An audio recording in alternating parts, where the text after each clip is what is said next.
Hi friends and my dear customers, family members అందరికీ నూతన సంవత్సర శుభాకాంక్షలు. Welcome to 2025.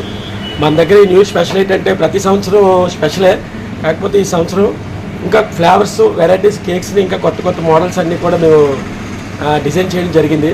ఈసారి మాస్టర్ మంచి ఇంట్రెస్ట్తో సార్ ఏదో స్పెషల్గా చేద్దామని చెప్పేసి కేక్స్ మంచి మంచి మోడల్స్, వెరైటీస్గా చేస్తున్నాం. ఛానల్ ద్వారా చూసి వచ్చిన వాళ్ళందరికీ కూడా ప్రత్యేకంగా ప్రతి కేక్ మీద కూడా 50 rupees discount, spark and compliment కింద అందరికీ స్పెషల్ ఆఫర్. ఈ న్యూ ఇయర్కి ఈ ఆఫర్ అందరూ యూజ్ చేసుకోవాలని అందరికీ మనస్ఫూర్తిగా కోరుకుంటున్నాను. నేను మీ Dunna Pratap. Thank you. Hey guys, so already Pratap గారు అయితే వీడియో చెప్పారు కదా, ఇలాగా న్యూ ఇయర్ ఆఫర్ అయితే రన్ అవుతుంది. కోడ్ మీరు యూజ్ చేస్తే మీకు 50 రూపీస్ ఆఫర్, అండ్ అది కాకుండా మీకు గిఫ్ట్స్. సో ఈ ఆఫర్ అయితే శ్రీనివాస్ స్వీట్స్ అండ్ బేకరీస్ లో ఉందన్నమాట. బస్ స్టాప్ గైస్, వచ్చేయండి అంతే. సో అందరికి advance happy new year. Don't forget to subscribe our channel.